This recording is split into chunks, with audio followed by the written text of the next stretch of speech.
Hola de nuevo jóvenes, bienvenidos al tema 9 de electroquímica, en el cual ya empezaremos a ver cómo es la electroquímica como tal. En otras palabras, comenzaremos a ver reacciones electroquímicas que provean de electricidad. Ahora, procederemos a empezar con el tema. Para iniciar este tema, empezaremos hablando de celdas voltaicas. Bueno, una celda voltaica es un aparato, un instrumento elaborado con sustancias químicas que permite extraer un voltaje a partir de una reacción química. En otras palabras, podría verse una batería como una celda voltaica. No obstante, una celda voltaica tiene una serie de requisitos para ser denominada como tal. Para empezar, las reacciones químicas que se dan allí tienen que ser reacciones electroquímicas espontáneas. En otras palabras, que al empezar a la reacción, o sea, al ingresar los reactivos, la reacción se vaya a dar sin necesidad de un agente externo. Como por ejemplo, la reacción que hemos visto muchas veces, ejemplificando este tipo de reacciones, que es la de zinc sólido y una disolución de cobre 2 más. Si ustedes pueden notar, hay un movimiento electrónico entre el zinc y el cobre, donde el zinc está inicialmente en estado 0, el cobre se encuentra en estado 2 más, y al finalizar la reacción el cobre está en estado 0 y el zinc en estado 2 más, ¿cierto? Entonces, como ustedes pueden ver, lo que ahí está ocurriendo es que hay un movimiento electrónico desde el zinc hacia el cobre. En otras palabras, el zinc le provee de forma espontánea electrones al cobre. Luego, otro requisito es que este movimiento electrónico genere diferenciales de potencial. ¿Y qué es un diferencial de potencial? Bueno, eso lo veremos en la siguiente diapositiva, pero rápidamente les digo qué es el voltaje. En otras palabras, este tipo de celdas pueden ser utilizados para producir electricidad. Un ejemplo de una celda electroquímica, una celda voltaica más que electroquímica, porque más adelante veremos que hay dos tipos de celdas. Un ejemplo de una celda voltaica es el que sigue. Si ustedes ven, una celda voltaica se puede dividir en varias partes. Primero está lo que es el cátodo. En el cátodo lo que ocurre es la reducción. Si ustedes notan, en una celda voltaica tenemos separadas las dos sustancias. Muchas veces lo que pasa es simplemente usted puede separar las hemireacciones, donde tiene aquí una disolución de cobre 2 más y acá acompañándolo un trozo del metal respectivo, digamos aquí cobre 2 más y aquí cobre. Y en el otro lado tiene una disolución de zinc 2 más y una disolución de zinc. En el cátodo, como le mencioné anteriormente, lo que ocurre es el proceso de reducción. Si ustedes ven, tenemos acá mi reacción respectiva, donde está cobre 2 más 2 electrones produce cobre 0. Es un proceso de reducción, pues el cobre está ganando electrones. Luego, en el ánodo, lo que está es exactamente su contraparte. Está ocurriendo el proceso de oxidación. Y ustedes pueden verlo acá, donde tenemos el zinc metálico y pasa a ser zinc 2 más.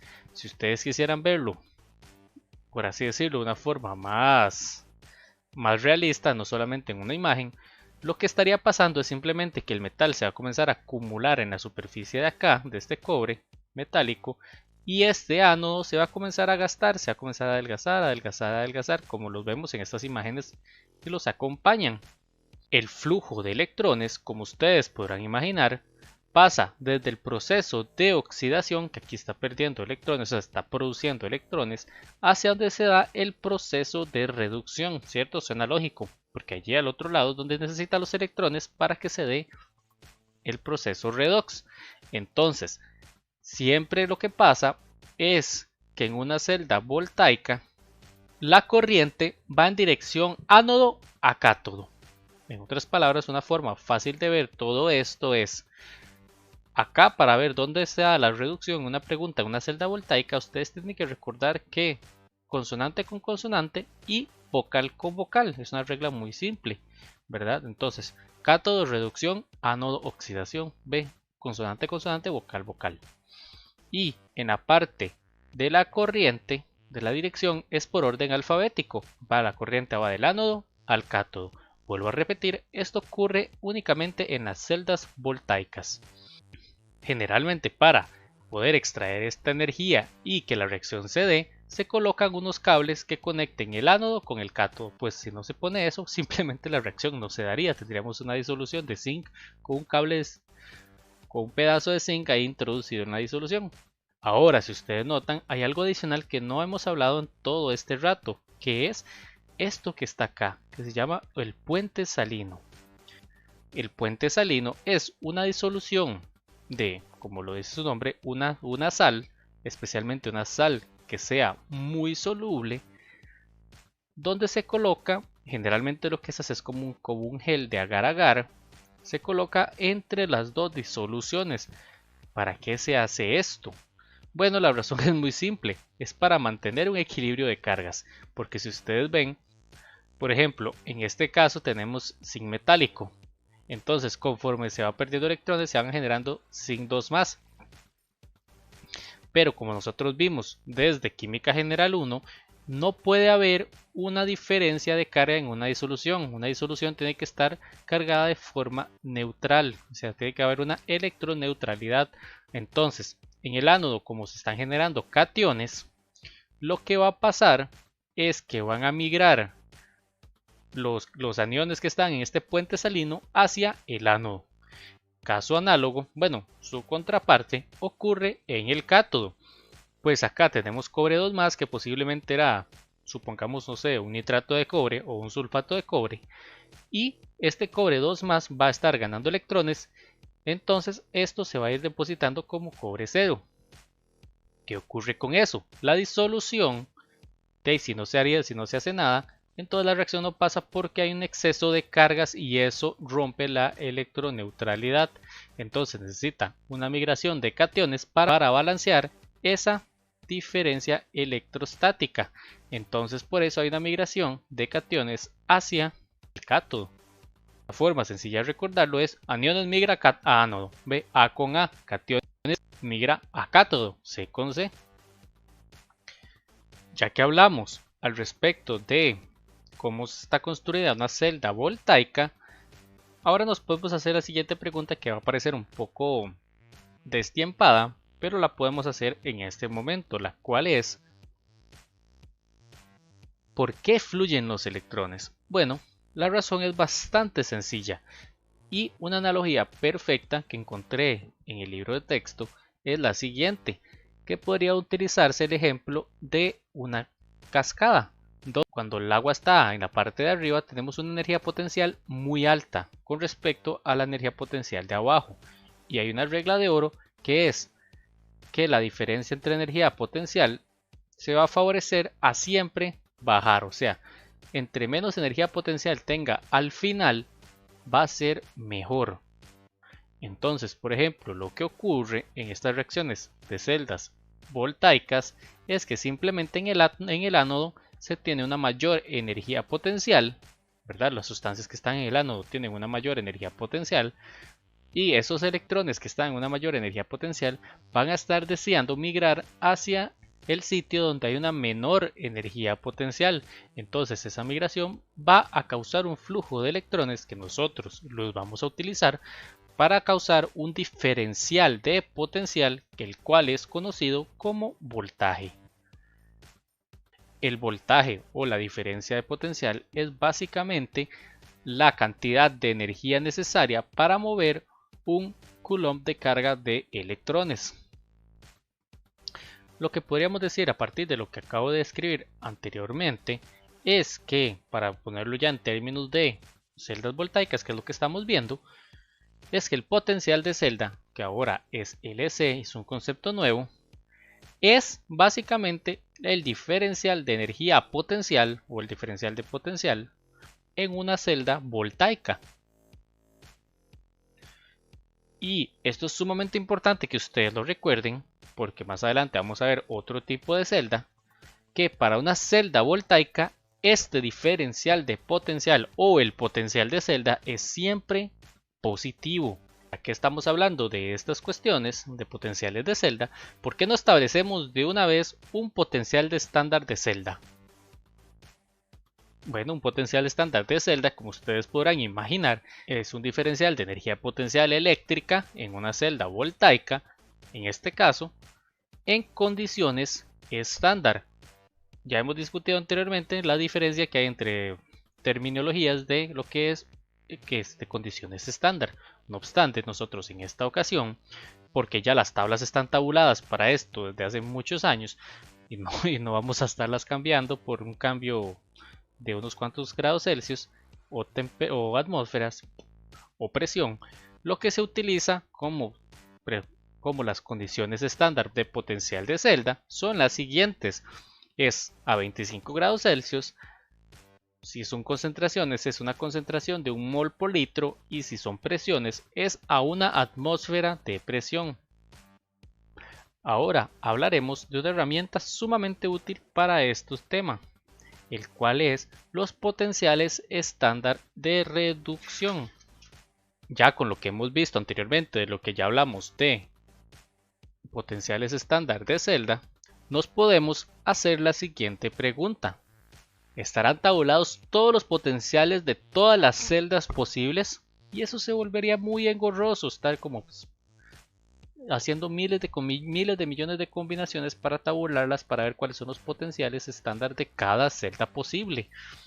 Bueno, entonces para más sencillo, lo que se ha hecho históricamente es tabular, en lugar de tabular todas las posibles combinaciones, es que se ha tabulado los potenciales estándar para cada hemireacción o semicelda. Digamos, como en el ejemplo pasado, lo que está reportado, lo que está tabulado es la semireacción de cobre 0 a cobre más 2 o de cobre más 2 a cobre 0. Ahora bien, ¿cuál de los dos procesos? El que le acabo de decir, ¿verdad? Podría ser uno o podría ser el otro. Bueno, les doy la bienvenida a la ciencia de los convenios. Por convenio, ya una decisión histórica hace muchísimos años que se tomó, fue que los potenciales tabulados son los potenciales estándar de reducción. Perfectamente pudieron haber sido los de oxidación, pero para normalizar todo el mundo, se toman los potenciales estándar de reducción y que no hayan confusiones. Ya teniendo estos datos, cálculo para conocer los potenciales estándar de celda, o sea, el potencial estándar total que genera la celda o el voltaje que genera la celda por cada sometida a condiciones estándar, lo que se hace es simplemente la siguiente resta, donde el potencial estándar de celda va a ser igual al potencial estándar de reducción del cátodo y a eso le restamos el potencial estándar de reducción del ánodo. Si ustedes recuerdan, ¿qué pasa en el ánodo? La oxidación, ¿cierto? Entonces, el potencial estándar de oxidación es básicamente el negativo del potencial estándar de reducción. ¿Ven qué fácil se vuelve? Bueno, ok. Todo bien por ahora. Pero, ¿cómo miden estos potenciales estándar para que no haya una interferencia por parte de la oxidación o que digamos yo reporto acá que el potencial estándar en mis condiciones estándar es tanto, pero otra persona en Japón reporta otro, entonces ahí tenemos un choque, ¿cierto? Pues muchas condiciones pueden fallar. Digamos que mis condiciones estándar yo utilicé para medirlo un ánodo diferente que el otro o un cátodo diferente que el otro, entonces ahí puede haber un choque de confusiones, ¿verdad? Entonces generalmente lo que se utiliza para normalizar todo esto es que se utiliza un electrodo estándar de hidrógeno para estas cuantificaciones. El electrodo estándar de hidrógeno es el que se muestra a continuación. En este electrodo se tiene una atmósfera de hidrógeno gaseoso inmerso en un tubo de ensayo o en el electrodo, por así decirlo. Tiene un alambre de platino y una laminita de platino. Al final esta laminita de platino está tan normalizado que debe ser con un área específica. Además, eso se introduce en una disolución de 1 mol por litro de ácido fuerte. Podría ser ácido clorhídrico, ácido nítrico, ácido sulfúrico mejor no, porque ya nosotros sabemos la posibilidad de que tiene 2 protones, pero generalmente es de ácido clorhídrico o ácido nítrico. El potencial que genera se normalizó, o sea, por convenio, se normalizó que su valor era igual a 0. ¿Ven? Entonces, a partir de este electrodo, se comienza a trabajar con todos los posibles hemireacciones para ir calculando cuál es el potencial estándar. Y como esto es una diferencia, el potencial de celda es una diferencia, entonces lo que pasa es que se cancelará este potencial que podría generar diferente el electrodo de hidrógeno. El electrodo estándar de hidrógeno se rige bajo la siguiente reacción, la que se muestra allí. Si ustedes ven, las condiciones son sumamente controladas.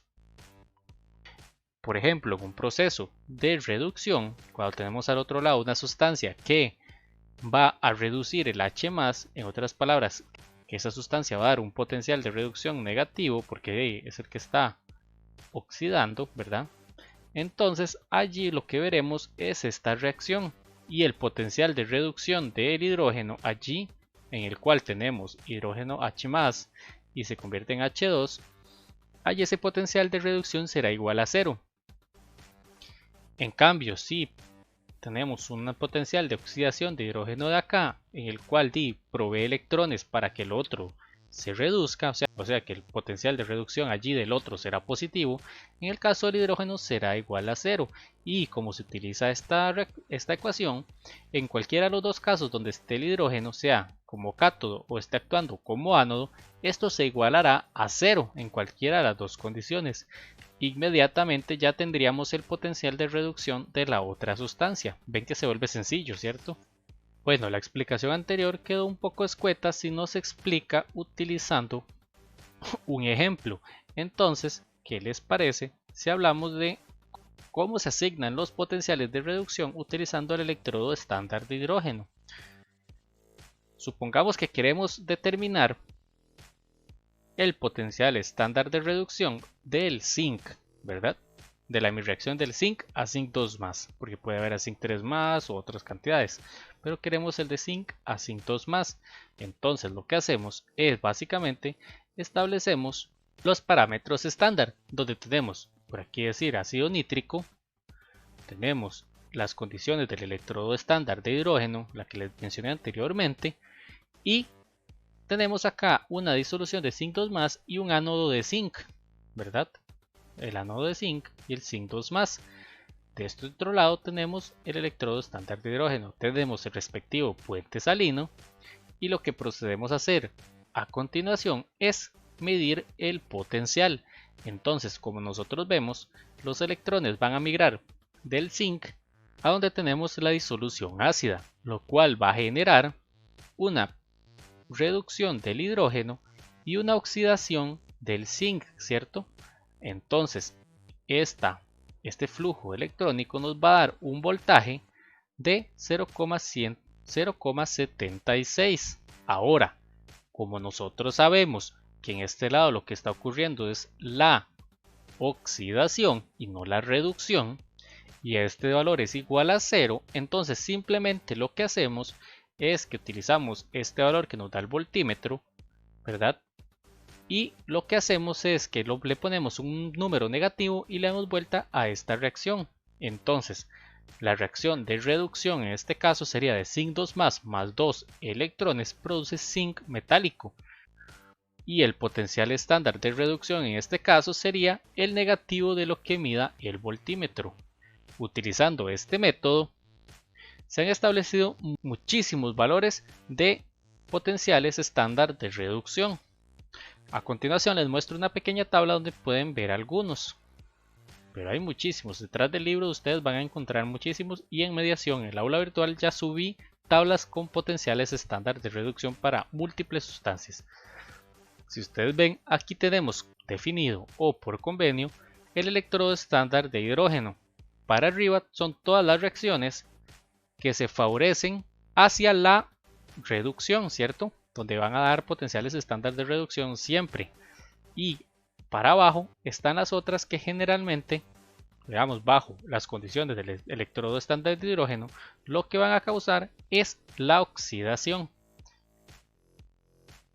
Si vemos aquí inmediatamente podríamos ver algunos casos curiosos. Por ejemplo, los agentes que nosotros conocemos como agentes oxidantes sumamente fuertes, o generalmente que conocemos como agentes oxidantes, van a tener potenciales de reducción sumamente altos. Por ejemplo, aquí está el oxígeno gaseoso. El oxígeno gaseoso es un oxidante por excelencia, oxidante oxígeno. Y también tenemos el dicromato y tenemos otras sustancias. El bromo, por ejemplo. Muchas sustancias que son, bueno, no muchas, todas las sustancias que son altamente oxidantes tienen potenciales estándar de reducción sumamente altos. ¿Por qué? Porque son agentes oxidantes fuertes. El agente oxidante es el que se reduce. Como contraparte ocurre lo contrario. En los agentes altamente reductores, lo que vamos a tener es potenciales de reducción muy negativos. ¿Por qué? Porque si es un agente reductor es porque se oxida con muchísima facilidad. Por ejemplo, el sodio. El sodio se utiliza muchas veces como agente reductor, el sodio metálico, como agente reductor en las reacciones químicas ya más avanzadas, porque hay que tenerle mucho cuidado al sodio. Pero si ustedes ven, tiene un potencial de reducción negativo. Esto quiere decir que su potencial de oxidación es sumamente positivo y se ve favorecido a darse más bien la oxidación. Y esto sería todo por la segunda parte del tema de electroquímica. Nos vemos la próxima ocasión con la tercera parte.